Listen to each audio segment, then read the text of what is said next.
When I was here a few months ago, I was talking about sort of the theory of DORA, and I showed this slide. Now, I changed the title just a little bit, which is on the agenda, it says getting stuff done, and I amended it to say getting the right stuff done, because lots of people, including ourselves, are very, very busy, but it's not because we're busy that we're necessarily doing the right stuff in the right order. And what I've noticed about the pillars here is that there's no secret code to cracking this. There's no single one way of doing it. There are a few things that are turning out not to be great. And everything I'm going to say today is without judgment or criticism. It's just observation, right? And the thing about all of these areas here is that you can go very, very deep on all of them. There's a lot of domain knowledge, and we need those experts for sure. The thing that's proving most difficult that I'm observing is going in between the lines.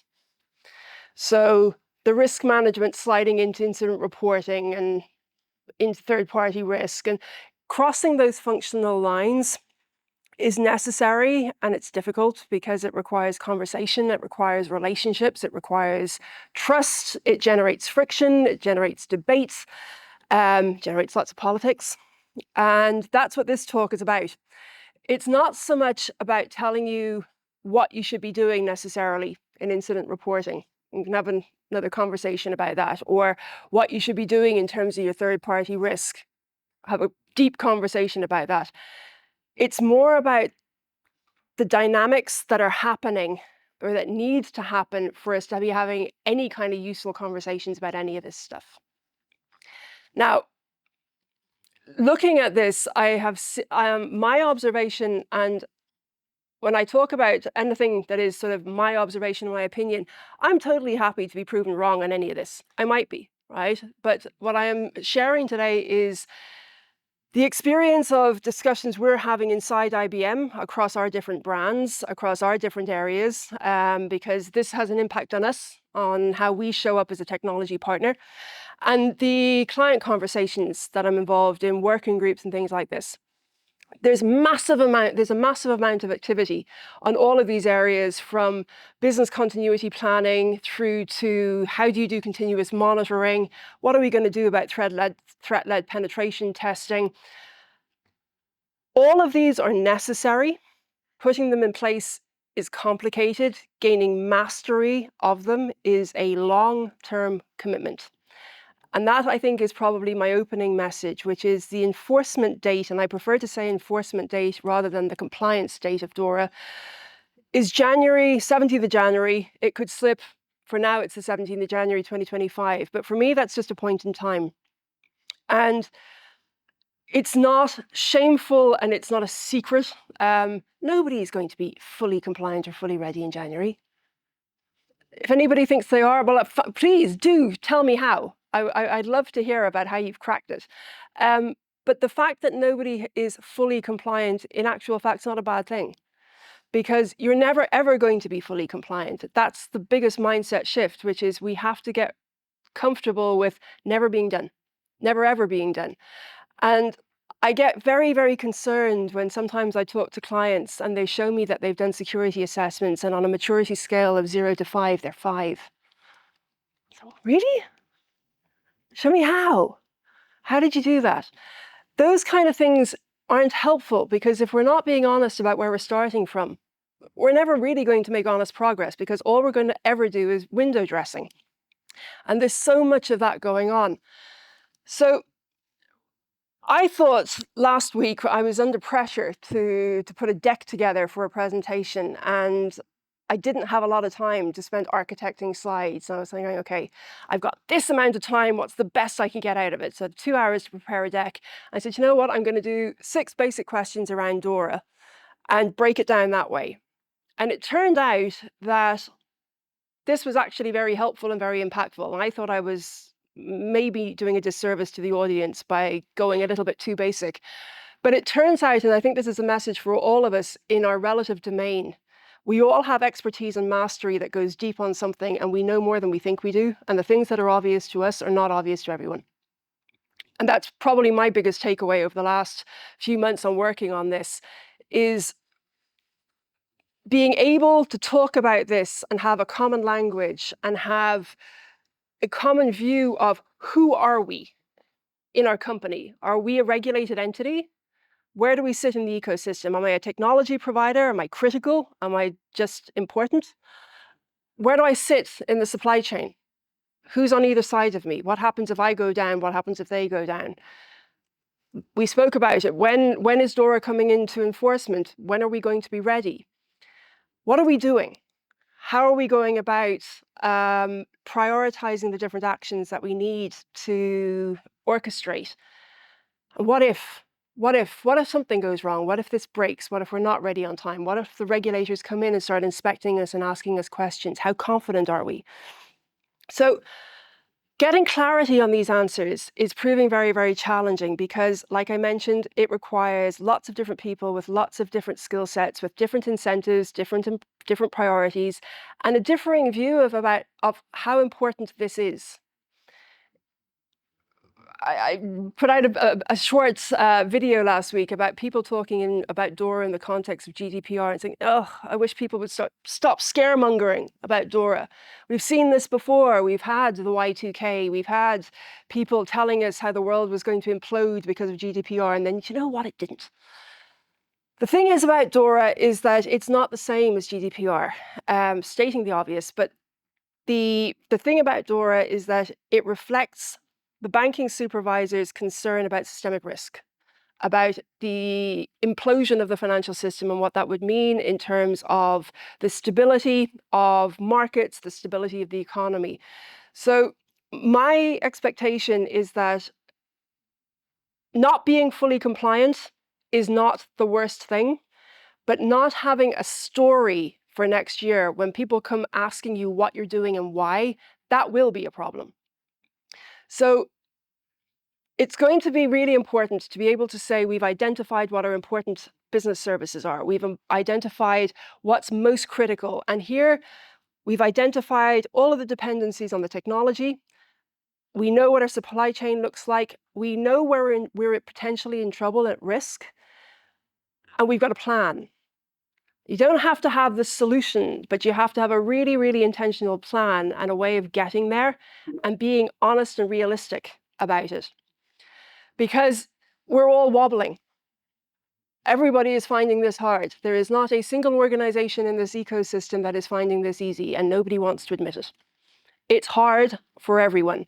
It's hard within companies, it's hard for teams within companies, and it's hard for partners who often are linked by legalese and contracts, finding that they actually have to have a different kind of conversation. And as we learn to do that, what we're needing to do is transform what can often be quite adversarial. I don't know why apologies for the slipped font, but to get to good outcomes on this, we need to find a way where the positions that we might hold on a certain topic, we don't get so wedded to it that it stops us getting to better outcomes. And that's a lesson drawn from kind of conflict management and dispute resolution theory, is that I think this, you think that, and we argue about those things. What we actually need to find is a shared interest and work towards building better resilience, building something that will serve the business, as opposed to saying, I'm going to stay over here, you're going to stay over there, and we're going to keep fighting. And that's what I observe more and more, is that better resilience outcomes, better business outcomes, better security outcomes, they come when we're able to think clearer about what it is we're trying to achieve, getting clarity on what parts of our business are most important, having candid conversations with people and saying what we actually mean as opposed to dancing around the issues. There's so many meetings that happen that are like Groundhog Day. It's just the same meeting that happens over and over again. People slacking each other during the meeting, not saying what they're actually thinking. The meeting that happens after the meeting. No, you know, it's DORA's revealing organizational dysfunction. That's why it's so hard. It's not that we don't know what good security looks like. We have oodles of frameworks. We know what needs to be done. Can we always improve it? Yes. But this issue of trust in between people is absolutely critical. So In my kind of domain where I do cybersecurity, we have frameworks galore. We have so many frameworks. We have frameworks for everything. But I want to bring 3 different frameworks in, because what I've noticed is that our ISO frameworks and our NIST frameworks and our PCI DSS frameworks, they are necessary and they are important, but they're not enough. And I want to talk to you about these 3 frameworks that I actually find super impactful. They got me through my divorce, and I think if they can do that, they can get you through DORA. So I'm going to start with the drama triangle. The drama triangle was devised by a guy called Karpman, and it's a very simple idea that in any given dynamic, anywhere where there are people, you can have individuals occupying any one of these 3 roles, and we navigate typically to one of the 3, but we can, in a given situation, be a persecutor, for example, in one situation and a rescuer or a victim in another, vice versa. But if you look at the behaviors, I'm sure you can recognize them. I'm sure you can identify, and I'm not asking you to do that, but I'm sure you can put names to each of those personas. If you're honest with yourself, I'm pretty sure you can put yourself in one of those too. And that's the whole point. We are all human, imperfect, and fallible, and we all have our shadows, and we all turn up with less than desirable and less than constructive behaviors. But it doesn't have to be that way. Because this thing here, this was the game changer for me. A coach had told me about the drama triangle and explained to me, you're caught in the middle of it. Yep, she was absolutely right. Smack bang in the middle of it, and I stayed there for months. And I used to go to her and I used to complain about people in work that I couldn't get to do what I wanted. And I used to complain about my ex.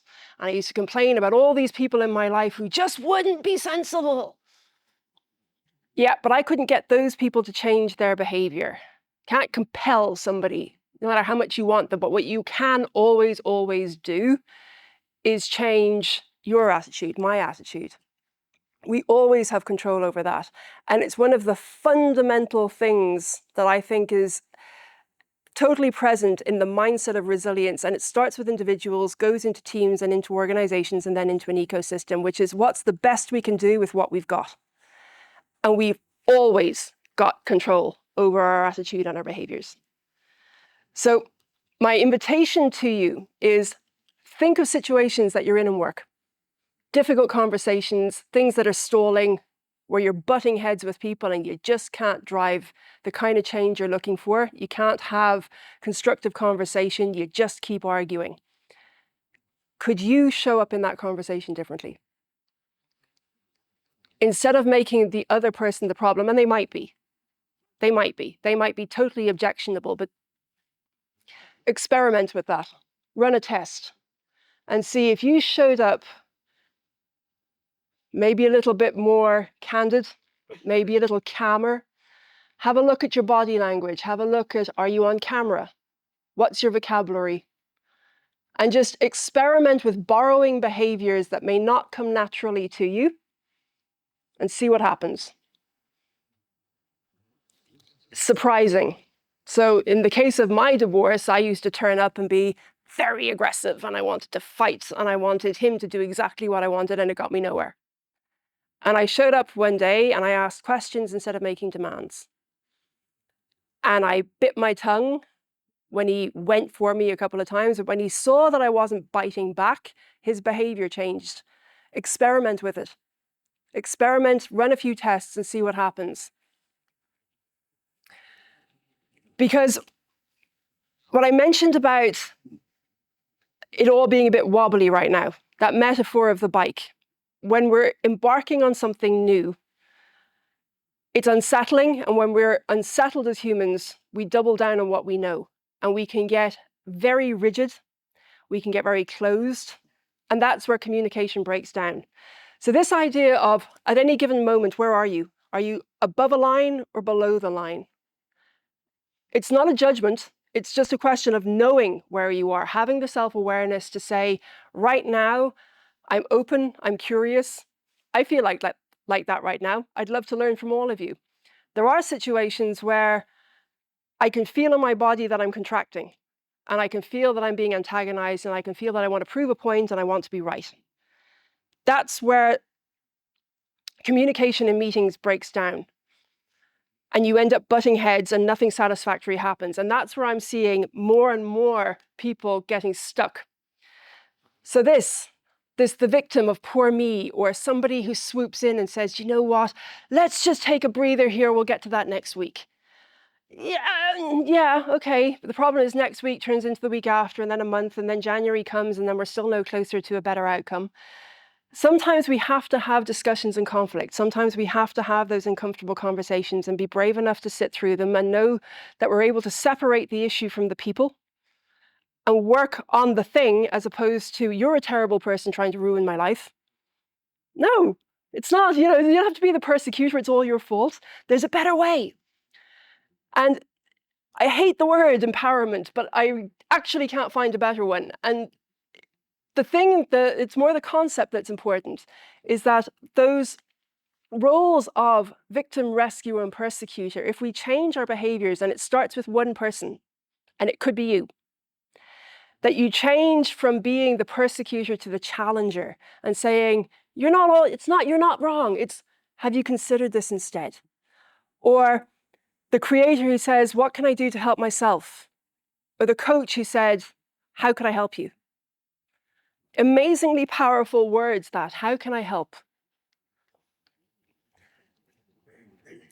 I have spent too much of my career down there, where there's not enough. There's not enough of anything. We don't have enough time. We don't have enough people. We don't have enough skills. We don't have enough support.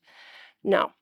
But the thing is, in resilience, we're never going to have enough. We're always going to have to figure out how to work with constraint, how to cope with the mess and navigate it. And it's possible when we have good relationships with people, and when we have a level of self-awareness, and we bring people with us to come up here, where we're practicing curiosity and trying to figure out, okay, over in procurement, they're telling me that this isn't possible. Instead of telling me that they're going to have to find a way, how about I ask them, why are they telling me that? What's going on in their part of the world that they think this is the only way it can be done? And listening deeply, speaking clearly, it doesn't mean that you turn into a pushover, right? But that, you hold your expertise lightly and you try and understand what's going on with these other people. Because you can bring people with you, and that's the name of the game here. That's what the sort of the practical application of that framework, the Batari box, which is, I'm calmer, I'm open, I'm curious, I'm not trying to prove I'm right, I'm trying to bring people with me to drive a better outcome. And you're not going to convince everybody off the bat. Some people you probably will never convince. Don't start with them. Identify the people who will always be your detractors, because you could be the sweetest peach on the tree. Some people just don't like peaches. So find the people that you think are amenable to change. Somebody who might have a shared interest, somebody who just wants to get a bit more satisfaction from their job. There are lots of those people. And try and figure out, here's what I know, here's what you know, and I'm showing you by trying to bring you with me that I respect what it is that you do and what you have to offer, and that let's learn together. So this third one is, once you've kind of sanitized and cleared up the relationship drama and the fighting and the people not turning up for meetings and the backbiting and the really negative politics, this getting to yes is where you actually get stuff done. So always check yourself. And when you're going into any kind of negotiation with anybody, or you're making an ask, am I being curious? Am I convinced I'm right? Am I fighting to defend something? What's driving me? Am I trying to learn, or am I trying to be righteous? Righteous tends not to get us to very good outcomes. And what you'll notice is this idea again of being above and below the line. When you're above it, generally you're in presence, right? Which is, it's okay, I don't feel like I'm being attacked. I feel safe. Down below the line, when we're trying to prove a point and that we're right, it's generally rooted in fear. And it can be counterintuitive, because the people who spend a lot of time below the line can be very, very aggressive. They can appear very dominant. They can raise their voice. They can be very, very unpleasant. what's important to know is that what drives it, and what drives it is often weak, fearful of what people are going to say about me, fearful of what people are going to do to me. And it doesn't resolve the problem, but it does put a little bit of distance if you are somebody who has to interact with somebody who is like that. Regardless of what they do, they go low, you go high. Stay above the line. So what I mentioned was, counterintuitively, we need more conflict, but not any kind of conflict. We need more constructive conflict. Now, this is something that I'm still learning about. I got involved in conflict resolution and dispute management through some work I do on hybrid warfare. And it's such an important life skill. I think if there's maybe one thing that you kind of take from this, spend a little bit of time looking at how you get to better outcomes with people. What I've noticed, and I have been one of these people. I used to be one of those heroes in the drama triangle, which was smoothing over the tension. I couldn't bear it. I couldn't bear people fighting. But when all you're doing is masking it, you never actually get to the root cause. And it requires that you kind of lean into it and go through the discomfort. Like anything, it doesn't last forever. And then try and figure out creatively, okay, well, this is what you think, this is what I think. How could we bring that together? And there are lots of different techniques, but essentially my point is that don't shy away from it. Don't shy away from the difficult conversations. And what's important is that we move away from holding these positions and we get to shared interest. Because fundamentally, what I'm seeing is that people are talking about DORA saying, oh, but the requirements are ambiguous. Yeah, some of them are, but not all of them. They're not so ambiguous that we can't actually do something with them. What they are is principle-based, which means that you have to figure out your own path. The outcome is determined, but the regulators are not telling you exactly how you get to the outcome. And what that means is that you need to make choices. And with choices come risk, because you might make the wrong choice. And that can be career limiting depending on where you work. But the thing is that we're never, ever going to have certainty. All we can do is make high quality bets. And high quality bets require real honesty about what you're dealing with and good conversations. The point here is that they don't happen by accident. You've got to architect them. You've got to make them happen. Now, what I mentioned about that Batari box when you're showing up in meetings, this is hard. It's worth trying. This is when you are up against somebody. Well, actually, it's valid everywhere, but I find it particularly impactful when you're dealing with somebody where the quality of the relationship's not great, where the quality of the communication, it's difficult. This is all about respect. When you're actually communicating to somebody and you show them that you're listening to them, and you repeat back to them their words, and you convey to them. I've seen this happen, for example, between people who work in IT and people who work in security.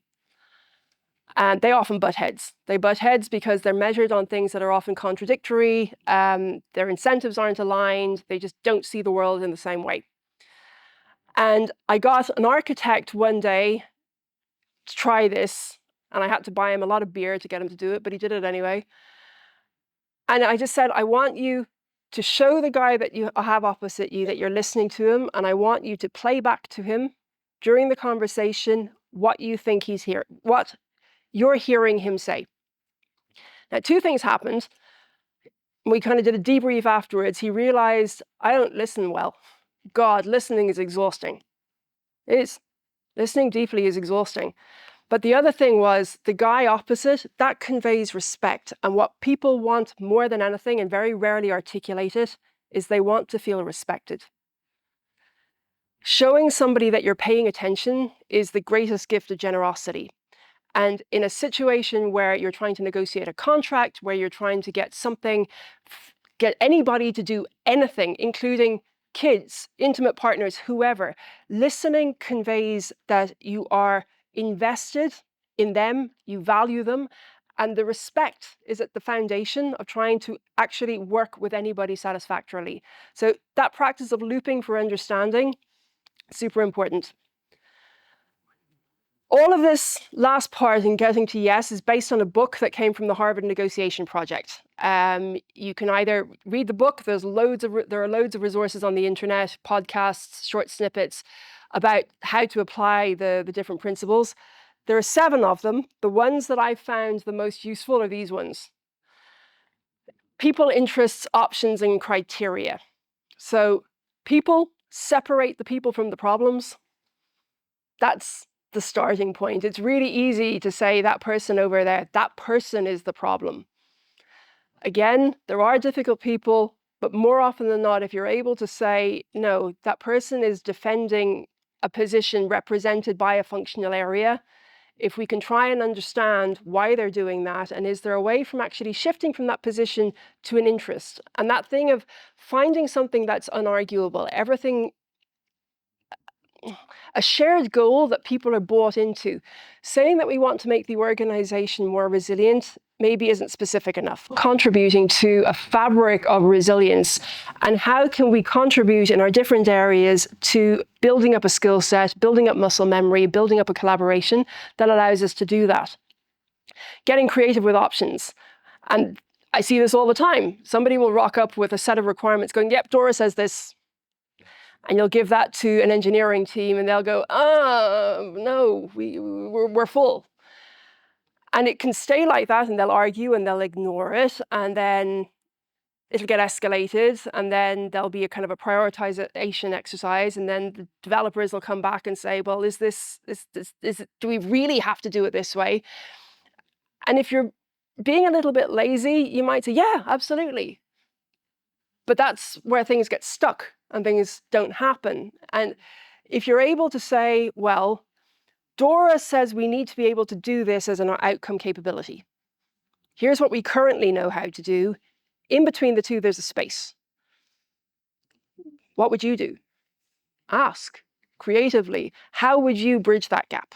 As opposed to saying, it has to be this way. That's the whole thing about the principle-based regulation, is that it does leave you that space to come up with different options. And it's really important to understand that the outcome is where we're aiming, but we actually can figure out different ways of getting there. And the other thing is trying to make a choice.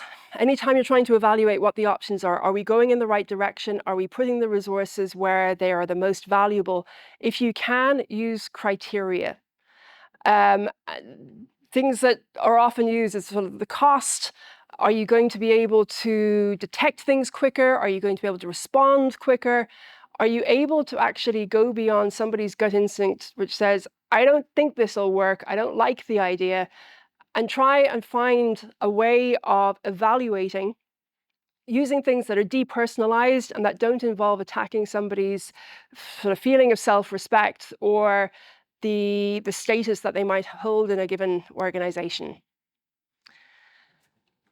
So a last idea here, again from a book that I find really, really useful, which is Move Fast and Fix Things. And it's 2 academics, practitioners actually. They're very keyed into the reality of the modern workplace. They're not sort of the academics that sit in their ivory tower of a university, but it's Anne Morris and Francis Fry. And they took issue with that Mark Zuckerberg move fast and break things. And they go, no. It's totally possible to move fast and fix things. And the foundational tenet of everything that they do or say in that book is that it starts with trust. You've got to build good relationships. And I don't want this to sound fuzzy, I really don't, but you can't do anything without people. When everything else breaks, what we have in our organizations are people. And what we're preparing for is a scenario where there could be an extreme implausible event. Everything goes down. You know, the Dutch Central Bank last week put out a communication saying it'd be great if the Dutch public had a bit of cash at home. Why? Well, because the telecom providers might be attacked and we wouldn't be able to process payments. This is not abstract stuff, right? This is real. So have a look at something that you are struggling with and be honest with yourself and say, what's the real problem? Are the requirements ambiguous? They might be. Maybe you just don't like them. Maybe you just don't like them because they require change. My point here is just pick a thing where you feel that you need to make progress and be honest about what the real problem is. And this week here is a fictional week, right? It doesn't have to be done over the course of 5 days, but the point is we're trying to drive change. Don't take 5 months, right? So it's shifting the mindset of difficult things require lots of time. No, difficult things require effort. They don't have to require lots of time. So on fictional day 2, run some smart experiments. And for example, I was working with a team and the topic was incident response and identifying the real problem on Monday. The real problem was fear that if the team revealed what they knew to be true, they'd be on the hook to do it without any additional resourcing. That was the real problem. Not that they didn't know, not that the requirements were ambiguous. No, when we finally got to the bottom of it is we don't want to write that down because then it'll go to management and then they'll tell us we have to do it and they're not going to help us. That's a legitimate fear, and I understand that. But we said, okay, we'll keep this within a small group for now until we get to the end of the week and we try and figure out a way of approaching it. And what we realized was that there was a way of breaking that dichotomy of it has to be terrible, basically. The outcome has to be painful. So going with a good enough plan to a slightly wider group and saying, look, we're on the hook to actually run the incident response, but we have a dependency on you guys over here. And we know that the level of collaboration between us hasn't been great up until now, but we'd like to see whether you might be involved, whether you might be willing to engage with us and do a tabletop, for example. We're going to run through this. And yeah, there's a bit of back and forth. There wasn't immediate overjoy or enthusiasm, but it was good enough because what changed the game was that idea of the story. And we kind of painted a picture because here's the thing, and I'm talking about sort of soft skills and trust. Nobody has ever been moved to change or greatness by data alone, right? Go get your objective criteria and your business case and put a $ beside it. But the thing is, if you're actually trying to drive behavior change, people like to dream. People like to feel their heartstrings pulled a little bit. They like to imagine a better future and they like to imagine that they're going to be part of it. So if you can tell a good story of what it's going to look like when you've built a new incident response capability and you have defeated the adversary and you're all having pizza and beer afterwards because it was hard, but we got through it. Yeah, that will move people. And then the last thing is making sure that you take quick action, bringing it to management and it's all about finding the levers, finding where you have leverage, finding the people who will help you and not spending your time and energy on the people who won't. Last thought, also from that book. Lots of people are legitimately feeling very overwhelmed right now. This is big, difficult change. The problem is that if you're trying to do things faster because you feel under pressure and you want to drive results that get management's attention and you can show pace and progress, don't just focus on how fast you're all moving. There's a tendency to, extend the workday, push into the weekend. No. Pay attention also to how many things you're trying to do right now. Cut out the non-priority ones, get to them later. Put them in your backlog. And if and when you get asked why, say, because we know what's most important and we're doing that first. And say it with conviction. So if you're finding that you're spinning wheels and you're not moving fast enough, have a look at how many things you have in your throughput right now and carve out the ones that are important, but non-critical, and put them into the later bucket. So be curious, ask questions, be open to learning. This is all sort of resilience building capabilities 101. We're never done learning, but this is all on us as individuals in terms of how we show up, the mindset we have, the attitude we have. And it just builds so much more satisfying relationships between people. The work we do, we spend a lot of time at work. We spend too much time at work for it to be non-satisfying and to feel like I was going to say something very inappropriate. We're on video, so I won't. But do build that trust with people. It will make for better enterprise outcomes, the things that show up in corporate decks, but it will just make your work days feel so much better as well. And with that, an invitation, as always, to join the FS Cloud community and just connect with us. So there are different resources in there, there are different discussion channels, but we've been doing ongoing work in relation to operational resilience, and the discussion there will continue. So with that, thank you very much.